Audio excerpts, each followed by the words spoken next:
நடிகர் ரகுவரன் அவர்கள பத்தி தெரியாத நிறைய பக்கங்கள இந்த வீடியோல நாம தெரிஞ்சுக்க போறோம். வீடியோவ ஸ்கிப் பண்ணாம ஃபுல்லா பாருங்க. அதாவது ஆக்டர் ரகுவரன் அவர்கள் பாட்ஷா படத்துல இருந்து நிறைய படங்கள்ல வில்லனா தெரியும்.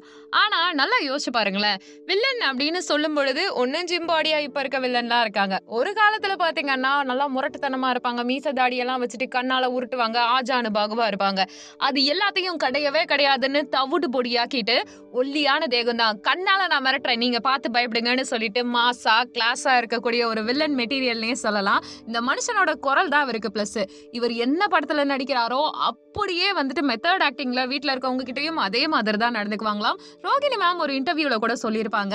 அதாவது திருமணம் ஆயிட்டு கொஞ்ச நாள் கடுகடு சிடுசிடுன்ட்டே இருந்தாங்களாம். மாமியார் கிட்ட கம்ப்ளைண்ட் பண்ணும்போது என்ன படத்துல நடிக்கிறான்னு கேளு, அந்த கதாபாத்திரமாவே வீட்ல வாழ்ந்து தொலைப்பான் அப்படின்னு அம்மா சொன்னாங்களாம். அதே மாதிரி அஞ்சலி படம் நடிக்கும் பொழுது ரொம்ப பிரியமான கணவரா இருந்தாங்களாம். சோ இது வந்து அவருடைய இயல்பா இருந்துட்டு இருந்துச்சு. அதையும் தாண்டி எந்த ஒரு கதாபாத்திரம் நடிக்கிறதா இருந்தாலும் சரி, அந்த கதாபாத்திரமாவே இவர் வாழ்றது மட்டும் இல்லாம கேரளால ஒரு படத்துக்கான ஷூட்டிங் போயிட்டு இருந்துச்சு. சர்ச் ஃபாதரா இருந்திருப்பாரு போல.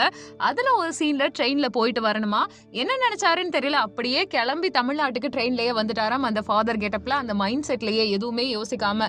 சோ அந்த அளவுக்கு நடிப்பு மேல ஒரு டெடிகேஷன் இருக்கும். என்ன கதாபாத்திரம் எடுத்தாலும் அதுல கொஞ்சம் இம்ப்ரூவைசேஷன், அதாவது மலையாளம் தெலுங்குல வேற மாதிரி ரீமேக் மூவிலாம் இருந்துச்சுன்னா நான் என்னோட கதாபாத்திரத்தை வேற மாதிரி பண்றேன்னு யோசிக்கிறதா இருக்கட்டும்.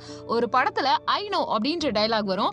ஆனா அதுல முதல்ல ஆரம்பத்துல நிறைய டைலாக் இருக்கு. இப்போ ஒரு வார்த்தை இருக்கு, அதை வேற மாடுலேஷன்ல உன்னால நடிச்சு காட்ட முடியுமான்னு சொன்ன ஒரே வார்த்தைக்காக ஐ நோன்ற வேர்டை வித்தியாசமான மாடுலேஷன்ல வேற மாதிரி பண்ணியிருக்கவரு.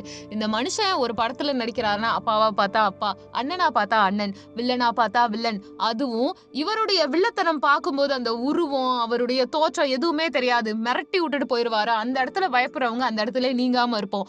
பேசுற டைலாகா இருக்கட்டும், கண்ணு உருட்டலா இருக்கட்டும், இவர் தாண்டா அப்படின்னு யோசிக்க தோணும். கண்டிப்பா சொல்றேன்.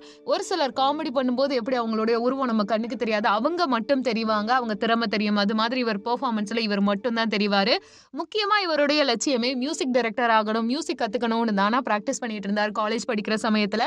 பட் வாழ்க்கை மாறிட்டு பட வாய்ப்புகள் வரிசையா வர 2 வருஷம் சும்மா இருந்தவர் அப்புறம் வரிசையா படங்கள் நடிச்சு தன்னுடைய திறமைய செம்மையா காட்டின ஒரு நபரா இருந்துட்டு இருக்காரு. இவருடைய வாழ்க்கை அப்படின்றது பாத்தீங்கன்னா ரொம்பவுமே பேஷனேட்டா சந்தோஷமா போயிட்டு இருந்துச்சு. வாய்ப்புக்காக ஏங்குறதா இருந்துட்டு இருந்துச்சு.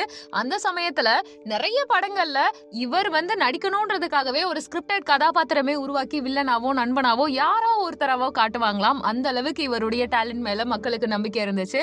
குறிப்பா ரஜினிகாந்த் அவர்களோட இவருக்கும் பெரிய பாண்டிங் இருந்துச்சாமா. அவர் இறந்த சமயத்துல 15 நிமிஷம் ஷூட்டிங்கே ஸ்டாப் பண்ண சொல்லி ரஜினிகாந்த் சொல்லியிருக்காரு.